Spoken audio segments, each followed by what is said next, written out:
When you do what you love, like yoga, CrossFit, and lifting heavy things, you want to do it for life. Inside Tracker can help. Inside Tracker was founded in 2009 by leading scientists in aging, genetics, and biometrics. Inside Tracker analyzes your body's data to provide you with a clear picture of what's going on inside you and to offer you science backed recommendations for positive diet and lifestyle changes. Then Inside Tracker records your progress every day, every step of the way towards reaching your performance goals and living a longer, healthier life. For a limited time, you can get 25% off the entire Inside Tracker store. Just go to insidetracker.com/fitmess or visit the link on our website, thefitmess.com. This is The Fit Mess, conversations with world-class experts in the fields of mental, physical, and emotional health. In this episode, goals are fun, goals are important once you've been doing it and you're trying to move a needle forward, but everyone deserves to have that relationship and that time with themselves where they can just be. Now here are your hosts, Zach and Jeremy. Hello, and thanks for bringing the Fit Mess podcast along with you on whatever journey you're taking today, whether you're mowing the lawn or going for a run or running errands, cleaning the house, or maybe just hitting the gym. Whatever you're doing, we appreciate being a part of your day.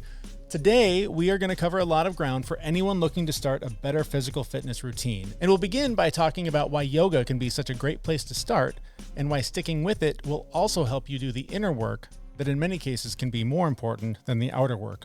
And today, it's the Zach Show. Zach, you have a terrific interview you're going to share. Yeah, today we're going to talk with Kayla Marie, who is my CrossFit coach at CrossFit for the People and one of my yoga instructors at the Hot Yoga Spot here in Albany, New York, which has been the one great thing that I've been doing over the last 6 months because life has been pretty shitty, but CrossFit and yoga has been my savior.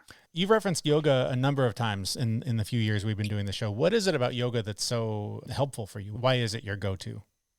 Well, the end of it, the Savasana part where you get to lay down and that's my favorite part. That's the only reason I show up. Yeah. Totally the best. No, I think I've talked about it a few times. Like meditation, mindfulness for me is really difficult. My anxiety just manifests physically for me. So like staying still is really, really, really hard for me. My fingers are moving or something on me is moving all the time. So sitting still and practicing mindfulness and meditation is just super hard. But yoga is that ability to ease the physical issues that I have while still being mindful, while still meditating. So it's really, really important for me because I can't meditate without it. So it's not really the physical part of it, it's the mental side of it. So you combine that with CrossFit, particularly in the last 6 months, trying to just balance well-being in general, but also the stress of everything transitions from job stress and everything else that's going on in the world. How does CrossFit combine with yoga to help you balance that? I'm either on or I'm off. It's kind of weird. Telling me to go for a walk is the worst thing in the world for me from an exercise, from a health standpoint, because it's not super intense on one side or the other. Mm-hmm. So yoga for me, even though it can be slow and the movements are really slow, the mind part of it is super intense for me. And then CrossFit on the other end is also super intense. I don't really like to land anywhere in the middle. I just like to be doing whatever I'm doing in an intense way. You operate in extremes. Never a nice, easy stroll. It's got to be pedal to the metal or dead asleep. The saying of everything in moderation does not compute with me at all. All right. Well, guiding you through that these last few months has been, as you mentioned, your yoga instructor and CrossFit coach. Tell us about the interview we're about to hear. Yeah, it was a really good interview with Kayla Marie, and we talked about a lot of things. And I know on the show, we try and focus each episode on one specific thing or one specific topic. But this conversation is really great because being healthy is about doing many different things, yoga, CrossFit, nutrition, and we cover a lot of those things in the interview. But to start with, I asked her about her background in health and wellness and how it at least partially started with a yoga class that she didn't even like. My backstory is super loaded, so I hope you have some time. My backstory starts, I want to say when I was in college, I worked at Planet Fitness, and I was just always super into the idea of working out. I was always really interested in the idea of being able to change your body for the better. And my brother actually worked at Planet Fitness. My brother is now a coach at the gym that I own, which is interesting. So he worked at Planet Fitness. I went to the gym. I was one of those treadmill junkies, did a lot of cardio, did a couple lateral dumbbell raises. And I was always just like talking to the trainers there about what they did and how to work certain parts of the body. And so that kind of started my interest in really working out and training. And then from there, in terms of yoga, when I was in college, I took my first yoga class when I was studying abroad in Australia, and I hated it. I signed up for a yoga class. I always like joke that I walked into this room and there was this guy with like really flowy pants on, and he had long blonde hair. He looked like Fabio. And I was just there for a workout. I was like, all right, let's get this show on the road. Stop talking, just like make me sweat. And I was so bored. I hated it. And then I was training for a half marathon. My cousin invited me to sign up for the Disney Princess Half Marathon with her. And I said yes, even though I'd never run more than like a mile. And then she also invited me to go to hot yoga. And hot yoga was really the catalyst for me to falling in love with yoga and then kind of everything else. And so I actually can't believe that you didn't like your first yoga class, because I've taken classes with you and it is an absolutely excellent experience. Tell me about that transition from not liking your first yoga class to being a yoga teacher now. It's funny that you asked that, because I guess I've never really thought about like where the transition happens. And I think my first yoga class, I was looking for a workout. In my head, the idea of working out was you go, you sweat, you burn a lot of calories. Otherwise, what was the point? Like, why am I going to go to a class and give someone else my time if I'm not going to sweat and work out? And that's what I was looking for at that time. And then when I came back to yoga, and especially hot yoga during my half marathon training, I was looking for more of a stretch. I was looking for more relief from the training that I was doing. And then since then, yoga has just evolved for me from stretching and sweating and like releasing to now more of like that mental, emotional, spiritual, physical connection of all of the things that I like to kind of encompass in my classes as I teach. So that's one of the things I really like about you and what you do is you're very holistic in your approach to health and wellness. It's not just yoga. It's not just CrossFit. It's not just mindfulness. Was there a point in time where it all came together for you where, wow, this is a bigger picture than just these individual pieces? Yeah, I think it started coming together for me when I was still teaching yoga and I had started CrossFit, and I was actually very like against CrossFit. I didn't want anything to do with it. I thought that people got hurt doing it. I had some injuries in the past, and I started doing CrossFit, really fell in love with it. And I was like, how am I going to tell people that yoga works if I'm just doing CrossFit and I'm not doing a whole lot of yoga, and vice versa? And then I realized that like for me, CrossFit is also a form of yoga. And one of the like major elements of yoga is talking about how the postures on the mat are just a very small portion of it, the asanas. And that connection to your body really needs to happen outside of that space. And that's where it starts, right? So when you first come to yoga, you're just learning about your body. You're just learning about how to be present and how to breathe as you move. And then, you know, if you want to say as you advance in your practice, it's not about necessarily getting more flexible or better at the quote unquote like yoga poses, but it's being better at taking all of that off of your mat. So when I realized that CrossFit was my yoga, running was my yoga, breathing was my yoga, and that everything I did in my life was about being connected, then I realized that like even take away the titles of yoga and CrossFit, this whole like movement and connection to yourself is everywhere in your life. Right. So I started doing yoga because I wanted to get more flexible. I'm using big air quotes here. Yeah. And I will say that yoga was probably the one thing that transformed my life on the inside the most out of anything I've ever done. And I went there to be flexible, and it changed my mindset. Hmm. just completely 180 degrees. Things that 7 years ago I would say that's woo woo, that's impossible, that's bullshit. Now I'm like on the other side of the fence going, wow, I this is a connected universe. So talk to me about mindset. How important is that in everything that we do when we're moving?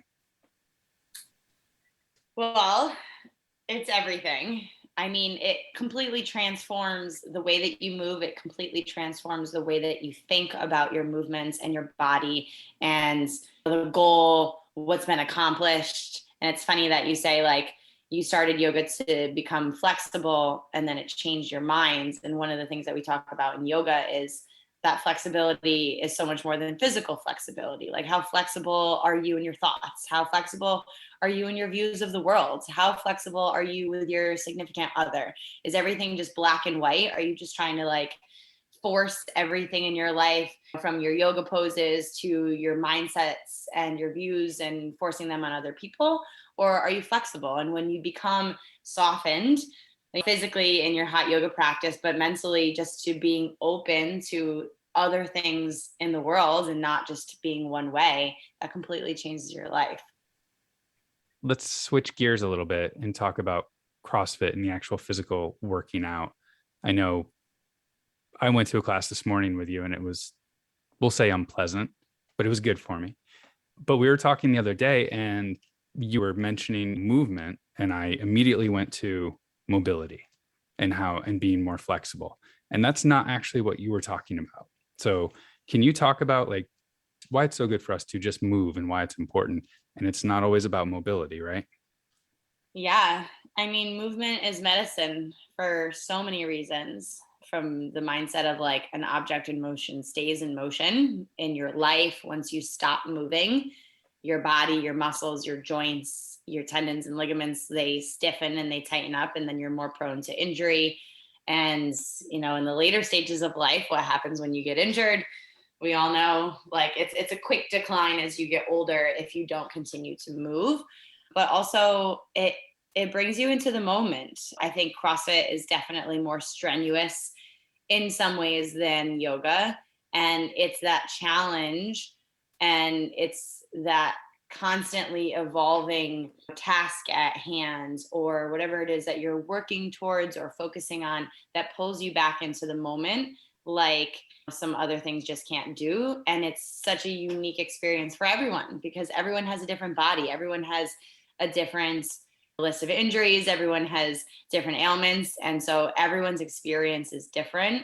And I just think that movement is something that we also just take for granted a lot of times. We're like, oh, work, kids, whatever. And it's like the ability to just like stop your whole day and go just spend some time with yourself and hopefully some other people that you like is the quickest way back to yourself and back to the moment.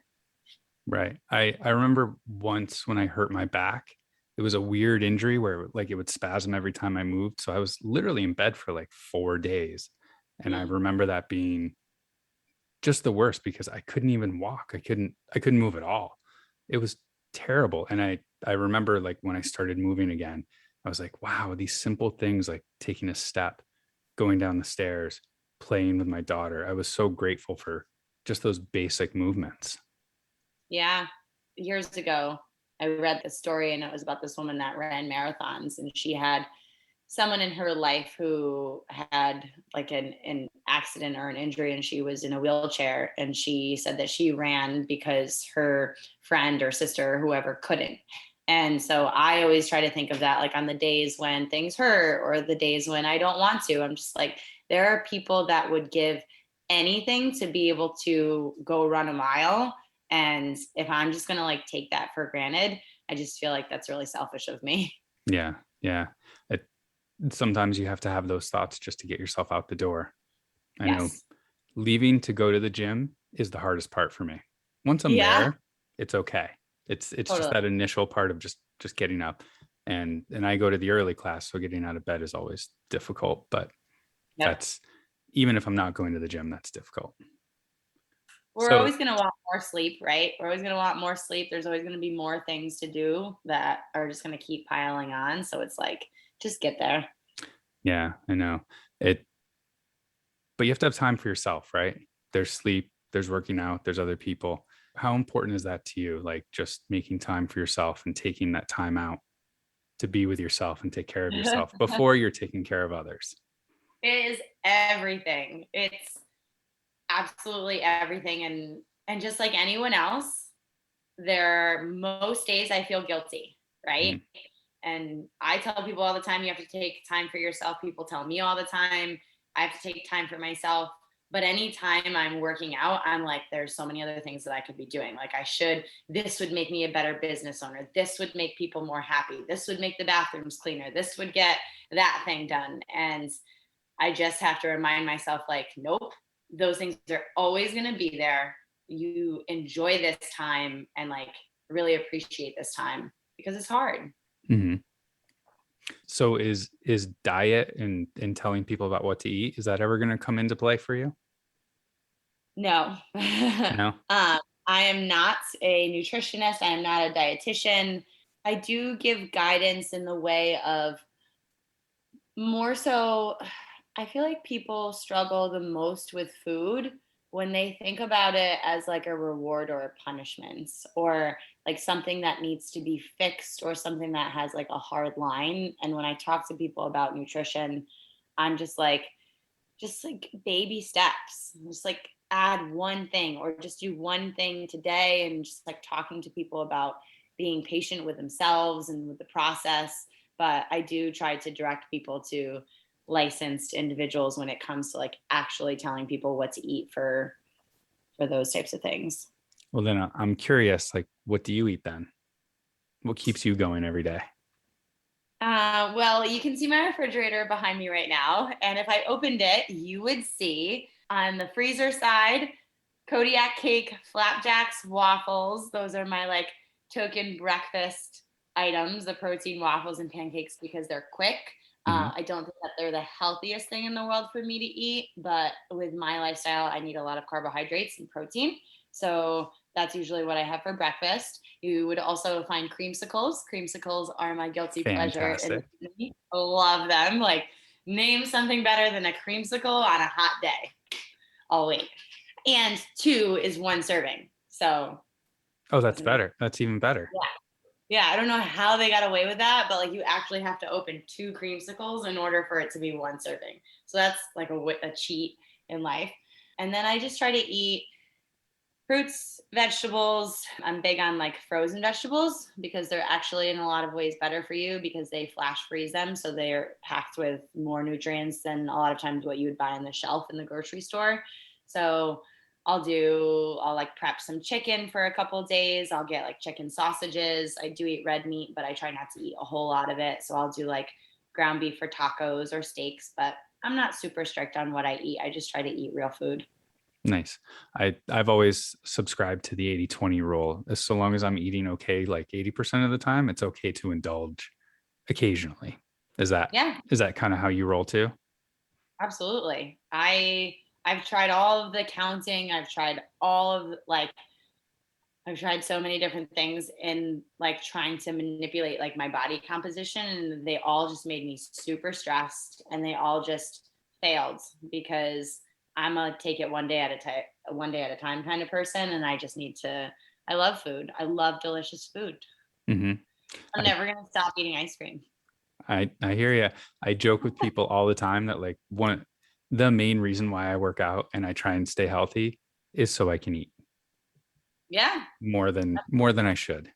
Hey, if you're healthy, if overall you are healthy and you're happy with the way that your system, your vehicle feels, then I say you're winning. Hmm. Agreed. I struggle a lot with where I want to be, what my body should look like, how I should feel. And I always miss on that really important moment of how I look now, how I feel now. And that's really the important part, is how I feel now. You can have goals and stretch goals, but like just being, like you said in the beginning, being aware of your body and what's going on is something that I think a lot of people miss. Yeah. And I try to remind myself and other people too, it's almost like in the on the note of like social media, it's like there are people that we look at and we're like, wow, they look great. I wish I could have that body. And they're miserable every Mhm. day. They're miserable with what they eat. They don't enjoy food. They don't enjoy how they feel. They actually feel like garbage because of how much they train or how little they eat or what they're eating. And not to say that there aren't healthy and good ways to accomplish those goals, but then are also people that we might look at and be like, well, I wouldn't maybe necessarily. And they're so happy. They're so happy with, you know, what they eat and how they feel, and their markers are healthy. So I just think that it's important to remind yourself of that too. It's like, just because you like meeting a goal or having an idea of how you should or shouldn't look is like just a very small portion of the bigger picture of what's important. Right. So with all the people that you work with, I'm sure you meet people on various levels of the health and fitness journey. So what are some of the common things that you see people having trouble with, like that you would, recommend people avoid when they're trying to get a little healthier, a little bit more fit? Well, one of the biggest things and one of the biggest obstacles that I see is confidence and people thinking that they belong. So, whether it's a CrossFit class, a yoga class, running a marathon, lifting weights, doing burpees, or whatever, the biggest obstacle that I see for most people is thinking that they can't, Mhm. thinking that they'll never be able to, thinking that whatever cards they've been dealt, just they can't. And so I find that one of the biggest things, one of my biggest obstacles as a coach, and one of my most rewarding challenges as a coach is just gently pushing people along and being like, no, you can. Like, no, Mhm. this is a thing and you can do it, and just try, you know? I actually had the U Albany basketball team in a yoga class a couple weeks ago, and we were working on relaxing. We were working on breathing, relaxing, mobility, and we were doing some ankle mobility, which is something that most people struggle with, whether you're a basketball player, runner, whatever. And I was having them do the stretch, and one of the kids just looked at me and he was like, no. And I was like, well, what do you mean? He was like, I can't. And I was like, you tried for 2 seconds. So you're telling me that after 2 seconds of trying, you can't? And he was like, I can't. I've never been able to. And I was like, well, okay, you'll try today and you'll try again tomorrow and the next time that I see you. And then if you keep trying and in 3 months from now you still can't, then maybe we can talk about reapproaching. And he was just like, okay. And that's like the mindset that I try to gently push onto people, is like, just because you can't do something today doesn't mean that it's not for you. It doesn't mean that you'll never be able to. And I think a big part of that is like mobility for a lot of people. They're like, I can't get into that position. I can't. And I'm like, that's just because you don't do it. So today, Mhm. let's just start doing it. And if you do it today and tomorrow and the next day, then maybe in 3 years from now, you'll be able to, and it'll be super rewarding because you've worked hard on it. Yeah. I hear a lot of people always say, "Oh, I can't go to yoga. I can't go to CrossFit. I need to be more flexible before I go to yoga," or "I need to get in better shape before I go to CrossFit." How would you answer those comments to people who are avoiding going in and just starting the work? Well, the first thing that I usually say is, okay, what's your plan? Well, wait, back up. First thing I usually say is, well, do you want to? Do you want to go to yoga? Do you want to do CrossFit? And if they're like, well, yeah, but I don't think I can, and I really just want to lose 10 pounds before I go to CrossFit, then I'll say, okay, well, what's your plan? How are you going to lose 10 pounds? Because you want to do CrossFit and you have this story that you have to lose 10 pounds. So what's the plan? How are you going to get there? And can I help you with that? And most of the time, people don't have a plan. So it just kind of sparks that roadmap in their mind of like, okay, am I just putting obstacles in my own way? Am I just making up a story? Or do I really have a plan, and do I really want to? Because we all know if you really want to do something, you work to make it happen and you figure it out and you come up with a plan. But yeah, I think people oftentimes say that they can't do things, and I just try to reassure them that we have people of all ages, of all abilities, in every single one of my yoga classes and every single one of my CrossFit classes.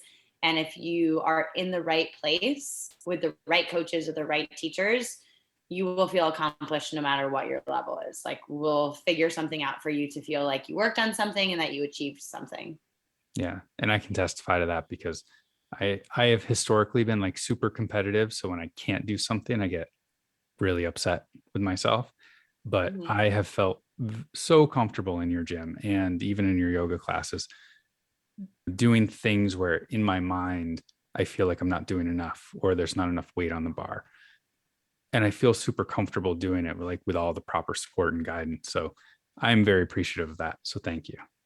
Good. You're welcome. You mentioned confidence a little while ago. And I remember, I think it was maybe a month ago, we were just doing handstands against the wall. And for some reason, like I threw myself up and I fell right down. I threw myself up and I fell down. And it was weird because, and then you came over and you're like, no, you can do it. Let me see. Show me. And then I did it and I was up and there was no problem. And like I got down and I was like, oh, it was just a confidence issue. That was weird. It was just such an interesting realization. But to have you right there, just going, hey, just do it and you're fine. So, Yeah. I mean, confidence is just such a huge barrier for so many people. Can you expand on that a little bit? Yeah, I mean, I think it's so tied to like the stories that we have of ourselves and our worthiness in the spaces that we're in. So, some people come to CrossFit and they've been working out for years and they can do pull ups and back squats and they feel pretty comfortable with most of the things that we do. So, they have a lot of confidence. And then you have the people that come in who've never done anything and they also have this confidence because they're like, this is all new. I'm just going to do my best. And, I'm learning all this new stuff and every day is a PR and every day is a win. And then you have most people, I would say the majority of the people that come, they have dabbled in some sort of fitness that they have a level of expectation and they don't think that they're going to be able to live up to the coach's expectation, whatever story they have that might be. And they think they're being judged by other people in the room. And that's definitely something that I like to kind of foster in our community is like, I want to see you try a cartwheel and fall. And I want to show you me doing a cartwheel and falling. And we get in the habit, myself included, of like posting our wins because they're exciting and we want to celebrate them. But I also want people to feel comfortable and confident in failing. Like, go for that pull up and fail. Because how many times, I mean, I don't know about me, but how many times have I said to you or someone else said to you, try this. And you're like, well, I don't know. And just try it. And then you do it and you didn't think that you could do it, but you did it, or you didn't. And then someone says to you like, okay, keep practicing. Like, oh, or we'll figure out a different approach to it. And I just think that most people lack confidence because they don't think that it's okay to fail. Mm-hmm.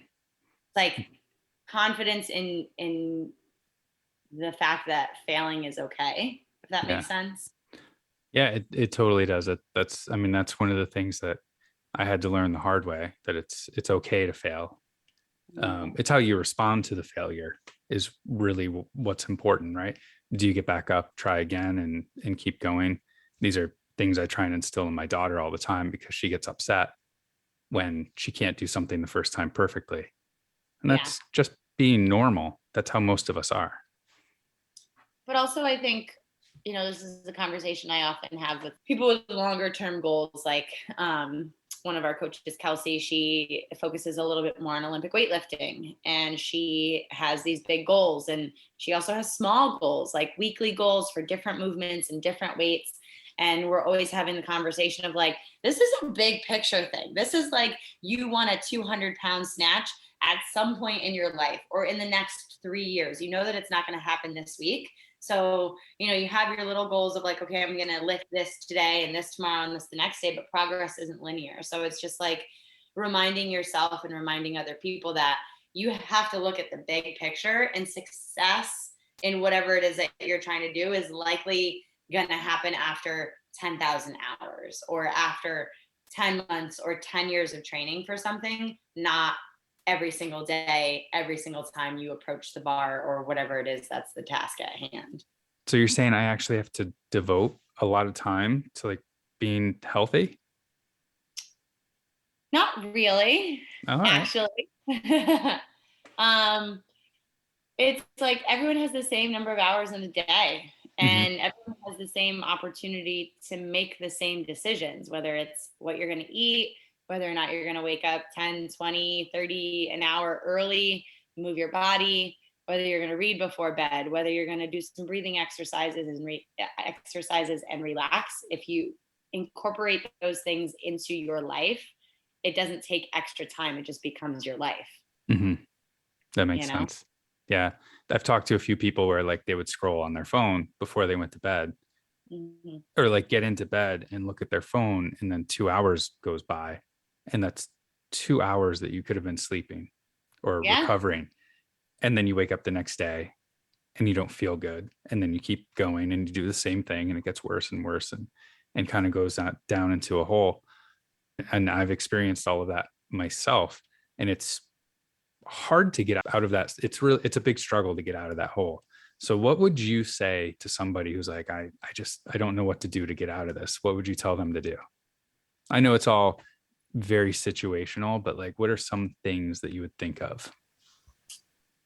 Well, speaking from experience, just being totally blunt and totally candid, lately I have found myself in a bit of a hole, like in my personal life. And I've leaned on people close to me to help me, to support me when I need to talk, just calling them and they just listen. Or if I say, like, I really need this, knowing who I can call that will support me. So, whether it's like something emotional or whether it's you don't want to be on your phone, like have someone help hold you accountable to that. Like have a Hmm. friend that checks in with you the next morning and says, how long did you scroll on your phone for last night? Or you have that friend that you might text when you go to scroll on your phone. You text them and say, okay, I'm going to bed now, like putting my phone down, good night.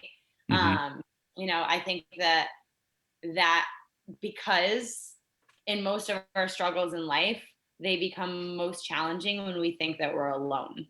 Hmm. And we think that we're like the only one going through it. So whether it's like having someone, an accountability buddy that's doing the same thing. So you're like, all right, we're putting our phones down at 10 o'clock tonight. Talk to you tomorrow. Or you have that person that's like, that you can reach out to and say, I'm really struggling. And they know how to support you in the way that benefits you. Right. So what I'm hearing is you don't have to do everything on your own, right? Mm. I know No. my history has been, if I can't do this on my own, something's wrong with me. But Yeah. I've turned the page now. Obviously, I go to your gym. I find working out with a coach is so much better for me than doing home exercise videos without somebody checking my form. I love that idea of having accountability partners. As a yoga teacher, as a coach, even you have people that you reach out to help you through your process whenever you Yeah. need to. Yeah. I had someone a couple years ago, right after I lost my dad, actually. And I'm trying to get better at like sharing this type of stuff, because it's hard. Same thing. Like, I want people to think that I've got it all together and I'm strong all the time. Even though I'll talk about it, I don't, for some reason, love to like post and like put it out into the bigger world. Hmm. Um, but I had a woman come to my yoga class. It was like a month after I lost my dad, and I was also going through separation with my husband at the time. And she just walks in and she was like, "You're so lucky." She's like, "You're just a yoga teacher, and like, what do you have to worry about in life? You're just like so happy and so like calm all the time." And I just like looked at her with daggers in my eyes, and I didn't say it because I knew it wasn't her fault. But I was like, "You have no clue, like Yeah. no And that also was a turning point for me to realize that, like, you don't have any idea what people have going on in their life. And you should always assume that everyone is going through something, whether Hmm. it's work, family, kids, health, finances, like everyone's going through something. Yeah. It's all relative. Like something that you wouldn't necessarily struggle with, someone else may be struggling with, and it's real for them as well. Like, even though you wouldn't have any issues with it. Yeah, and it's the same thing in fitness, in movement, in CrossFit, and yoga. Like, someone's like, "Oh, I can't get this squat," and I'm like, "Yeah, but squatting is like easy for me." But I try to be compassionate and be like, "Okay, well, you know, it's too just like realizing where frustration comes from. Like, is it really the squat or is it something bigger in your life? It's always something else. I find that, especially in the gym, when people are like frustrated or kind of like lashing out or upset about something, I'm like, it's not the squats, it's something else. And it always is. Yeah. I love that you use squat as an example, because that's what been the bane of my existence now for the last 4 months, but I'm better now. Why is it the squat? Other than like your knees and like the physical, like why, if I was just like, okay, don't ever squat again. Well, I wouldn't be happy. I know that. Why? Because I like squatting, but Why? because I get fitter and I get all of those brain chemicals that go wild in my head. But you're absolutely right. Like my squatting, like there's definitely some physical mobility issues and the way I was doing it that were causing some issues. But I hold all of my stress in like my upper back and mid back. And when I squat, it actually prevents my hips from moving in the way that they need to, because of all the stress that I'm holding in the middle of my back. So like my emotional side, my mental side are all impacting whether or not I can do a good squat or not on various days. So fortunately, we've been working through some of the physical pieces, but the emotional side I still need to work through. I use the squat as an example because the squat tends to be like a really emotional thing for a lot of people. The squat is probably what most people would think is like the simplest thing to do. And we feel like if our squat is getting better, then we're getting fitter. And when we fail our squats, like I see very often when people fail their squats, there's like a very clear emotional reaction. It's like, you've been crushed. Your ego has been crushed. You failed the whole cycle, and myself included. Like for some reason, the squat just seems to be something that makes people upset, excited. There's like a lot of emotion wrapped around it. So with all of this, you teach yoga, you own a CrossFit gym. We've got Kayla Marie movement coming into play here. But what if somebody is, just not working out, but they want to? What are a couple of things that they could do today that they could get going in that direction to being a healthier, fitter person? My biggest suggestion would be find a group of people that would support you. Because if you have support, then things just become easier. Doing things alone, if you're already not exercising, the chances of you waking up 30 minutes early and doing 10 rounds of 5 air squats, 10 push-ups, and 15 dumbbell rows is likely not going to happen. It's a big change. So that would be my first suggestion, is just finding one person, finding a group of people to support you. And then my second suggestion would be just keep it simple. Start to move your body. It doesn't need to look any special way. It doesn't need to fit any molds. It's just about you feeling comfortable moving your body and breaking a sweat and becoming more in tune with your body. And that's something that I tell people when they come to the gym for the first time and they've never done CrossFit. I tell them, your first month here, I just want you to come. I want you to be part of the community. I want you to meet people. I want you to sweat. And I'm going to try to keep things as simple for you as possible so that you don't have to think too much. You don't have to be confused. You'll already be confused with the way that things flow just because it's new to you. But I just try to keep things simple. So I think keep it simple, stupid. Right? Yep. That's the saying. It, as soon as you overcomplicate something, it falls apart. Yeah. Yeah. And you deserve it. You deserve to have a relationship with your body and with yourself that allows you to feel successful simply because you showed up, right? Like unattached to the goals. Goals are fun. Goals are important once you've been doing it and you're trying to move a needle forward. But everyone deserves to have that relationship and that time with themselves where they can just be. Kayla, is there any last words of wisdom that you want to tell everyone? Last words of wisdom. Eat the cake, first of all. Love it.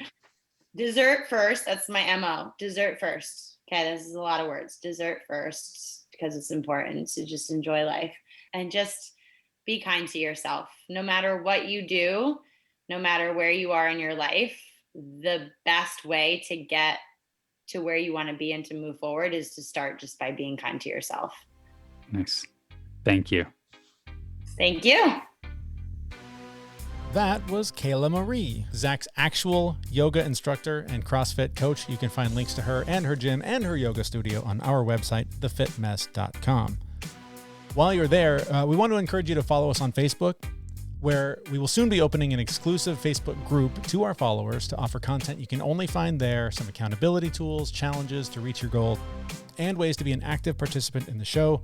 You will find a link to that Facebook page also on our website, thefitmess.com. So you can follow Kayla online anywhere you are and get a lot of great advice and tips that she has there. But if you are in the Albany, New York area, I highly recommend you check out the gym and check out the yoga studio, CrossFit for the People and the Hot Yoga Spot. They are both just excellent places where you can be yourself and grow into the best version of yourself that you can be. Highly recommend them. Plus, you might actually run into Zach. Yeah, that would not be a benefit of that. when you see the awkward guy really, really struggling, it's Zach. That you can just walk up and say hi. Struggling? No. That's when we have to do something hard. I got to go to the bathroom. I'll be back. I'll be back in 20 to 30 minutes. Zach, great interview. I loved her vulnerability and her acknowledgement that she struggles with that. Like she even said at one point, like, I'm trying to get better at this, and how she sort of opened up about some pain that she's having. And I appreciate that in that vulnerability, she reminded us that even, the perfect hot yoga CrossFit instructor who seems to have it all together also has problems. And it's just a good reminder that you never know the struggles that someone's going through, no matter how perfect it looks on Instagram or in the gym or whatever. I just thought that was really powerful. Yeah. And that's the whole point of the show, right? Is to normalize it, right? Because we don't have it together. We're all struggling in one way, shape, or another, right? Yeah, absolutely. And also great reminders about making sure that if you are going to start any kind of a fitness routine, start small, just, get out, move your body, break a sweat, and do what you will do again. That is the best advice I've ever heard in this space, is that, if you think you're going to go to CrossFit every day and you won't, don't go. If you think you're going to go lift heavy stuff every day, but you won't, don't start. But if you can go for a walk every day, start there. And honestly, just a little glimpse into my own routine lately, that's basically what I've been doing since I moved to my new home in BC. And I walk all the time, lots of kind of shorter walks throughout the day.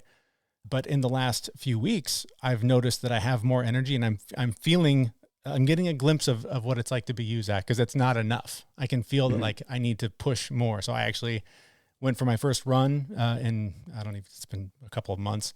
Went for my first run the other day, and that was awesome. And like nice. I printed out a program to go. We have a gym here at the community where I live. I'm going to go and actually do a workout in a gym, try and work that in a couple times a week, because I can just feel that my body is getting stronger and getting healthier just by doing the small steps that I started with. And so now I'm ready to ramp it up and follow also some of the advice in the interview we just heard. Yeah, especially right there at the very end. Eat the fucking cake. Eat the cake. That's another, just a little parenting tip, by the way. If you can lead with dessert, it's amazing how much your kids will actually eat dinner after, because usually they'll eat like half of it and go, I'm full, where's the cake? Because they're just, I'm this food nonsense. But if you can get that out of the way, it also gets the sugar processed sooner, so they might actually fall asleep on time. Right. That's a good point. Right. I have to try that. Excellent tips. That's what With we're the all exception about. that I'm really out for the cake for myself. I don't care what my kids. That's true. That's a good I point. just want the cake for me. That's a good point. Which it's my wife's birthday today, so I'm totally going to eat the cake. Yeah. Well, you should maybe even two. 2 whole cakes. Why not? Yeah, It's a special day. It's a special day. Celebrate, for God's sake. Well, that's going to do it for this episode of the Fit Mess podcast. Thank you so much for taking us along for whatever you've been doing while listening to us. We appreciate being a part of your day. Just want to remind you that we are launching a new Facebook group. We would love to have you be a part of it. Start by just following us on Facebook if you don't already. We will be inviting followers there. So head on over to thefitmess.com and look for the Facebook link there, or just search for us on Facebook. It's pretty easy to find us. And there's, of course, links to that on the show notes for this episode at thefitmess.com. That's going to do it for this week. Thanks so much for listening. We will be back next Wednesday with a brand new episode at thefitmess.com. See you, everyone. We know this podcast is amazing and doesn't seem to lack anything, but we need a legal disclaimer. Prior to implementing anything discussed in this podcast, it is your responsibility to conduct your own research and consult your physician. You should assume that Jeremy and Zach don't know what they're talking about, and they're not liable for any physical or emotional issues that occur directly or indirectly from listening to this podcast.